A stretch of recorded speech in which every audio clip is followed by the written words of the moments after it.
오늘 본문 말씀을 제가 받들어 봉독하도록 하겠습니다. 이삭이 그곳을 떠나 그랄 골짜기에 장막을 치고 거기 거류하며 그 아버지 아브라함 때에 팠던 우물들을 다시 팠으니 이는 아브라함이 죽은 후에 블레셋 사람이 그 우물들을 메웠습니다. 이삭이 그 우물들의 이름을 그의 아버지가 부르던 이름으로 불렀더라. 아멘. 2023년도 새해가 시작된 지 일주일이 지났습니다. 2021년도에서 2023년도로 시간의 경계를 넘어서 왔지만 그다지 실감이 나지는 않습니다.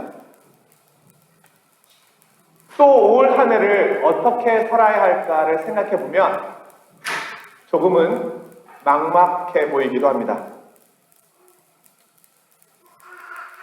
그럴 때 우리 믿음의 선배들이 어떻게 살아왔을까를 살펴보는 것은 우리에게 큰 유익을 가져다 줄 것입니다. 오늘은 이삭에 대한 말씀입니다. 이삭의 삶은 우리에게 우리의 생명과 신앙의 본질에 대한 이야기를 보여줍니다.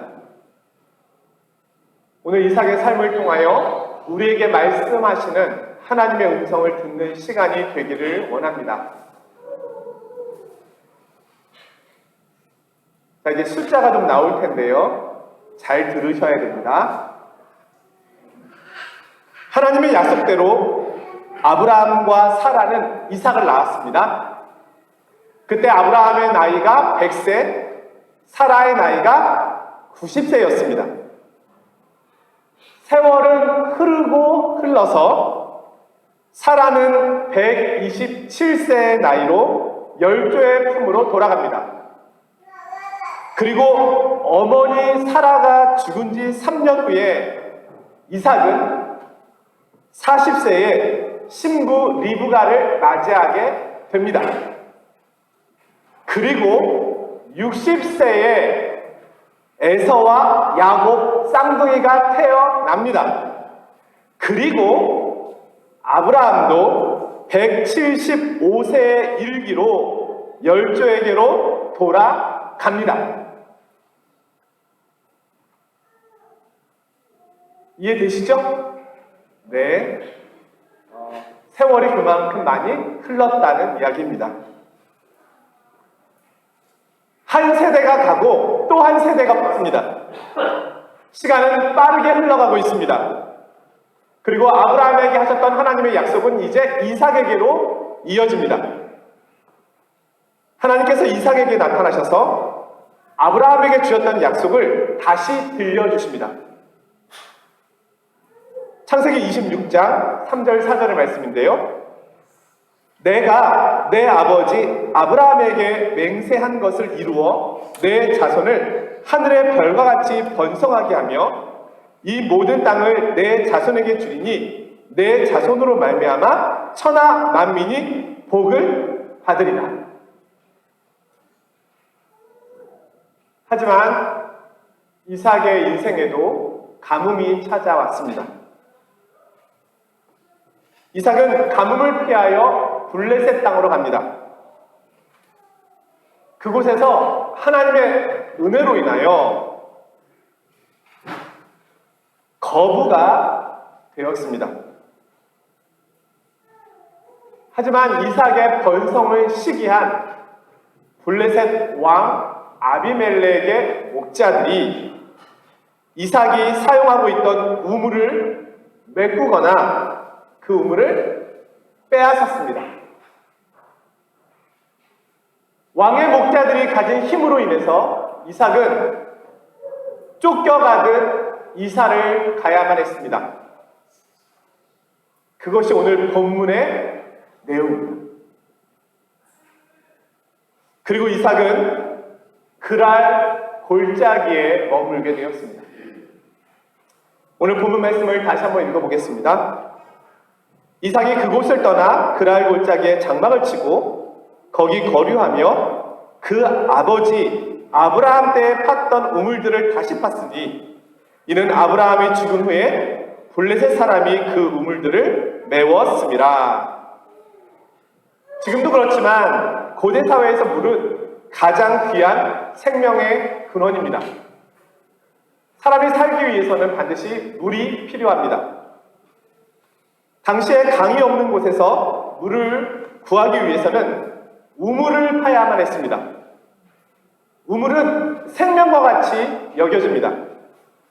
하지만 우물을 파는 것은 결코 쉬운 일이 아닙니다. 오늘날에도 우물을 파려면 많은 기계와 도구들의 도움을 받아야만 합니다. 그런데 이삭은 지금 미래에 대한 아무런 대비 없이 이사를 가야만 했습니다. 익숙했던 삶의 터전을 떠나야만 했습니다. 자신이 이동하는 그곳에 우물이 있을 것이라고 하는 보장이 없고 혼자 이동하는 것도 아니고 가족과 많은 종들과 가축들과 자기 소유를 가지고 이사를 해야만 했습니다. 그가 쫓기듯이 온 곳은 그랄 골짜기였습니다. 그곳에 도착하자마자 이삭은 물을 먼저 구해야만 했습니다.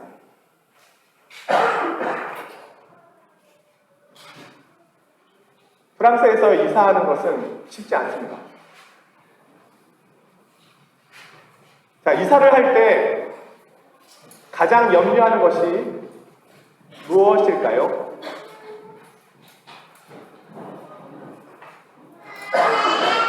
집값, 네, 중요하겠죠? 난방, 네, 중요하겠죠? 교통, 학군, 출퇴근 거리, 또 안전한 지역, 층간소음, 아마 여러 가지를 다 살피게 될 것입니다. 그런데 고대 사회에서 가장 살펴야 될 우선순위는 물이 있느냐였습니다. 만약에 당시에 부동산이 있었다면 부동산에 이런 내용이 많이 붙어 있었겠죠. 걸어서 5분 거리의 우물, 가뭄에도 마르지 않고 깨끗한 우물이 있음. 많은 사람들이 선호했을 것입니다. 물이 중요한 이유는 한 가지 때문입니다. 생명 때문입니다. 물은 우리의 생명을 보존하는데 가장 필수적인 것입니다. 물이 없이는 살 수가 없습니다. 시대가 아무리 변해도 바뀌지 않는 사실 하나는 생명보다 중요한 것은 없다는 겁니다. 전 세계가 코로나19 바이러스와 싸우기 위해서 꽁피누멍도 하고 백신도 맞고 마스크를 쓰면서 모든 불편함을 감수했던 이유는 생명을 지키기 위해서였습니다. 지금 이삭은 가족과 종들과 가축들의 생명을 지켜야만 합니다. 그는 물을 구해야만 했습니다. 그런데 오늘 그가 물을 구하기 위해 이동한 곳이 어디인지 말씀해 주고 있습니다. 그곳은 아버지 아브라함이 팠던 우물들이 있는 곳이었습니다.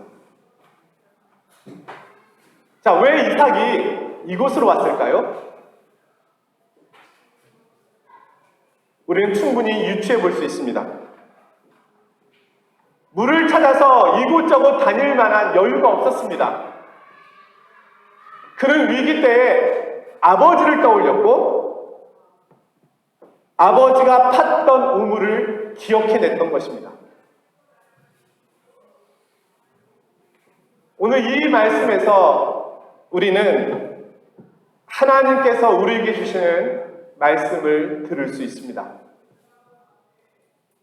자, 먼저는 이삭이 생명을 보존하기 위해 물을 찾아 이동한 것처럼 우리도 영적으로 생명의 물이 있는 곳에 우선순위를 두어야 한다는 겁니다.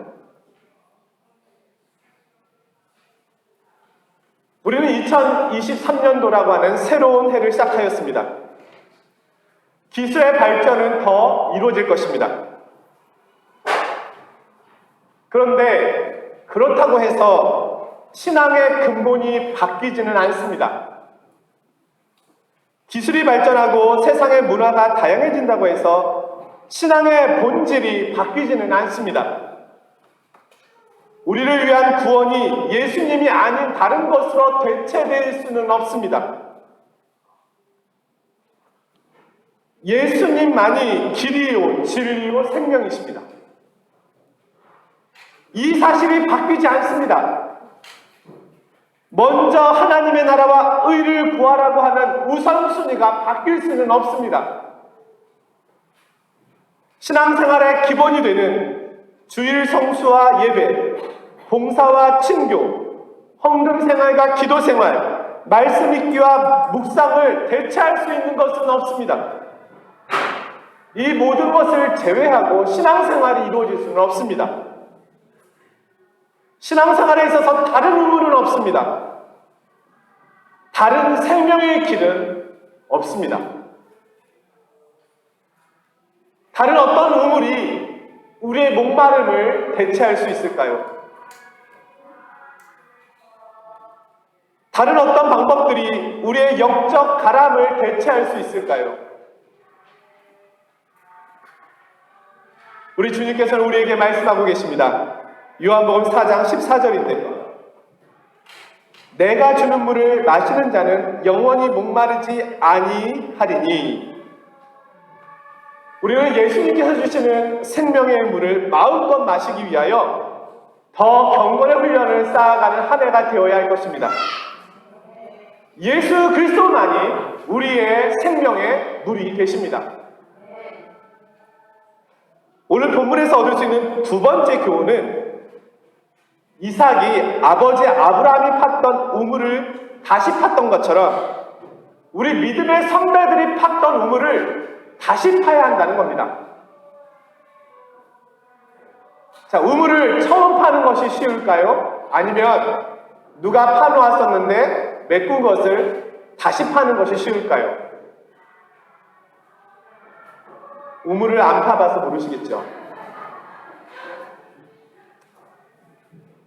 쉽게 생각하면 당연히 누가 파놓은 것을 다시 파는 것이 몇 배는 더 쉬울 것입니다. 아버지 아브라함이 파놓았던 우물은 블레셋 사람들에 의하여 메꾸어져 있었습니다. 이삭은 그 우물을 다시 팝니다. 자, 이삭이 그 우물을 파면서 어떤 생각이 들었을까요?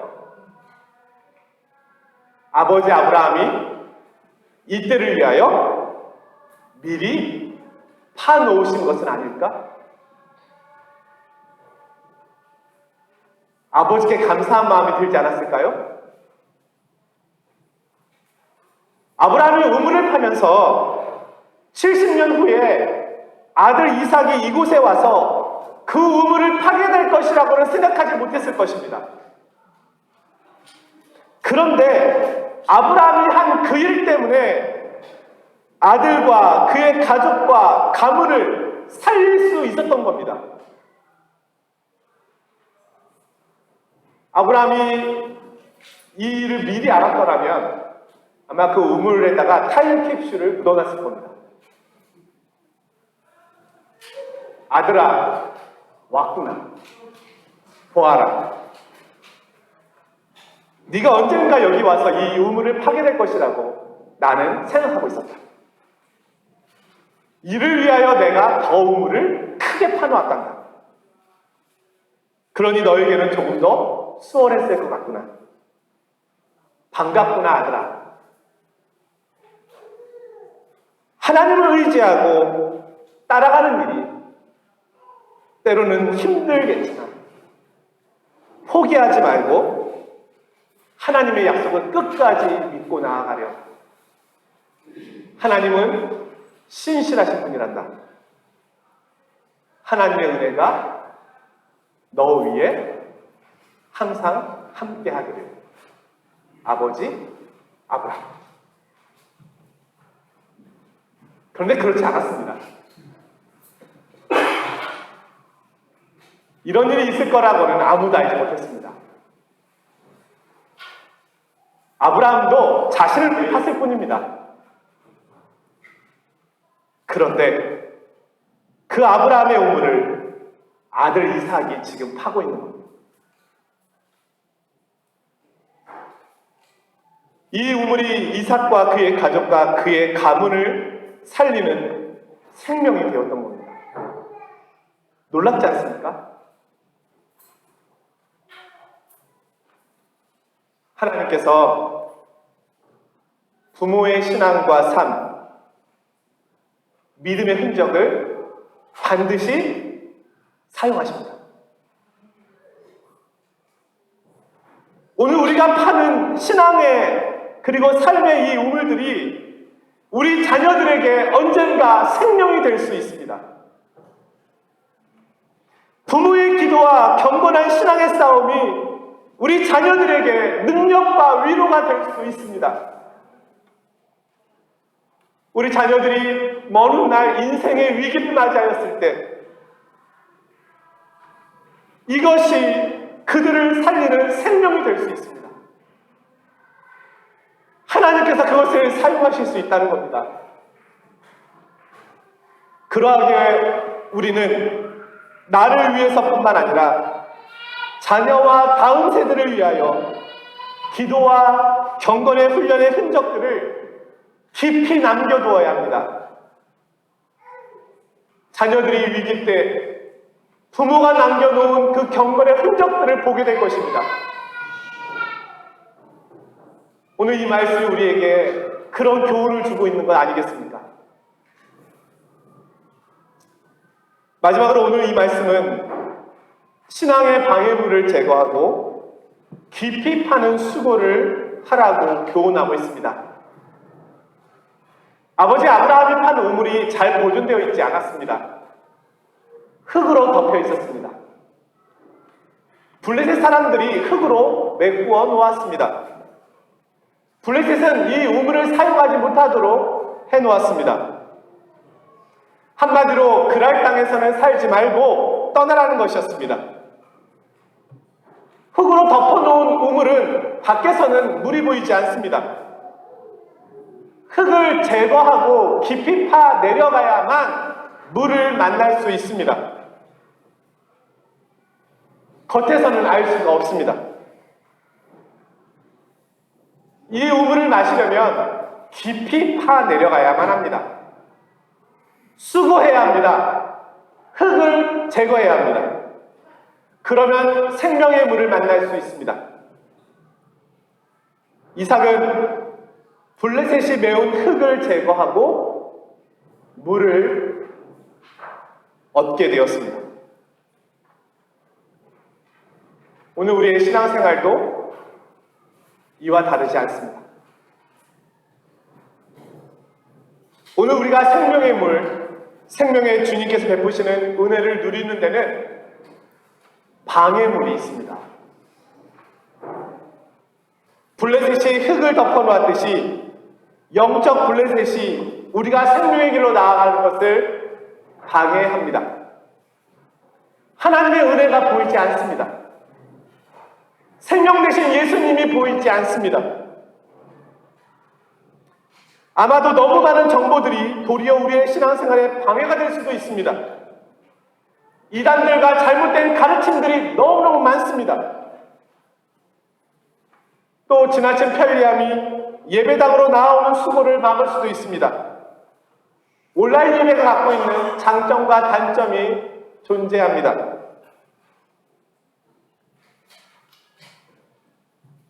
지금부터 약 100년 전 사람들이 TV가 처음 나왔을 때 교회는 텔레비전이 신앙생활에 방해를 한다고 생각했습니다. 200년 전 사람들이 카드놀이와 도박과 술에 빠져 있을 때 이것이 신앙생활에 방해가 된다고 생각했습니다. 500년 전 사람들은 흑사병을 비롯하여 많은 질병들이 신앙생활에 방해가 된다고 생각했습니다. 2000년 전 교회는 어떠했을까요? 박해와 어려움이 신앙생활에 방해가 된다고 생각했습니다. 우리의 신앙생활에는 언제든지 블레셋이 있습니다. 2000년 전이나 500년 전이나 지금이나 신앙생활에는 방해물이 있습니다.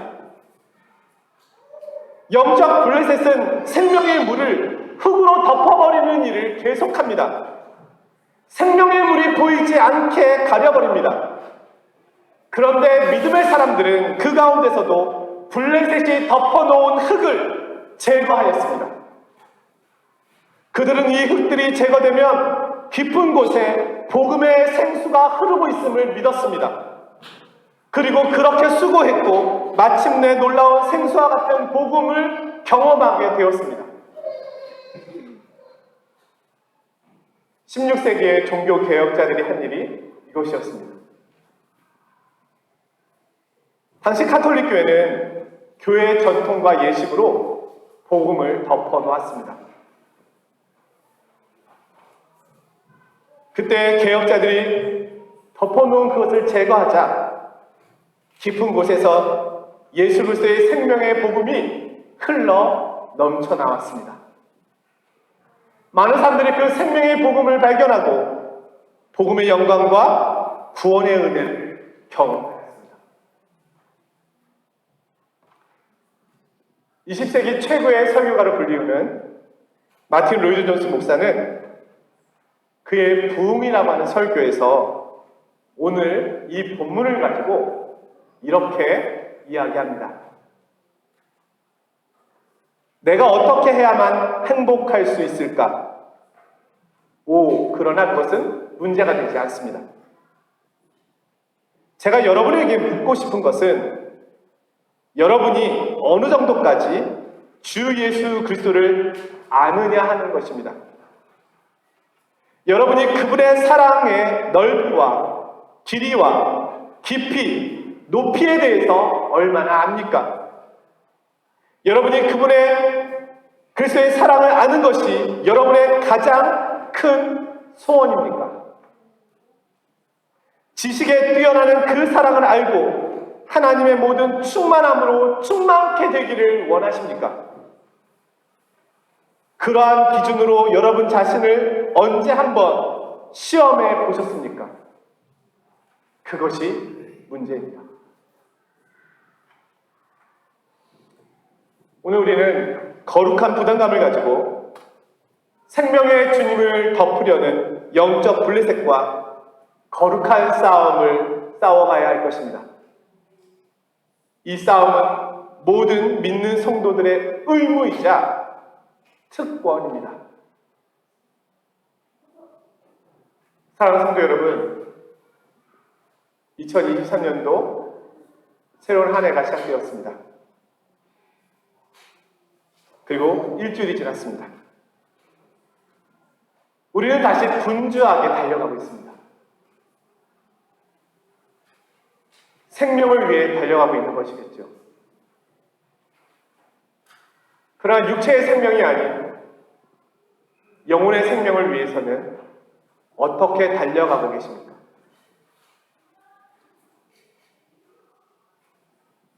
생수의 근원 되시는 예수님을 바라봅시다. 그분을 마십시다. 말씀과 기도와 예배로 더 깊이 파내려갑시다.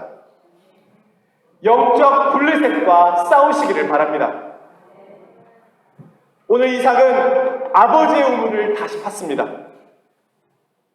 오늘 신앙의 우물을 부지런히 파내려갑시다. 우리가 파는 그 우물이 다음 세대를 살릴 것입니다. 우리의 신앙의 수고와 헌신이 우리 자녀들을 살릴 것입니다.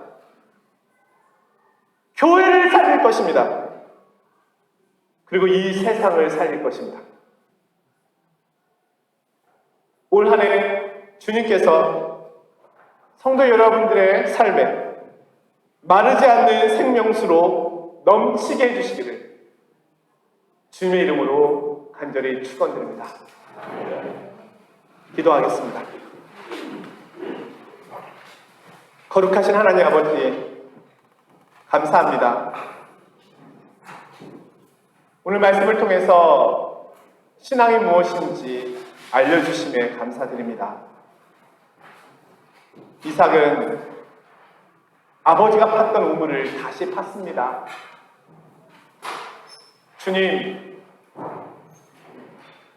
저희들이 오늘 이곳에 있음은 우리 부모님이, 우리 믿음의 선배들이 우물을 팠기 때문일 수도 있습니다.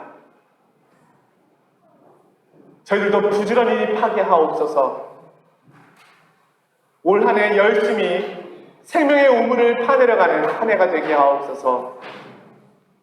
이 물을 우리만 마실 뿐 아니라 우리 자녀들이 또 우리 공동체가 마음껏 마실 수 있도록 인도하여 주옵소서. 이 일에 지치지 않게 하여 주시고 이 일에 우선순위를 두고 달려가는 복된 한 해가 되게 하옵소서. 예수 그리스도의 이름으로 기도드리옵나이다. 아멘.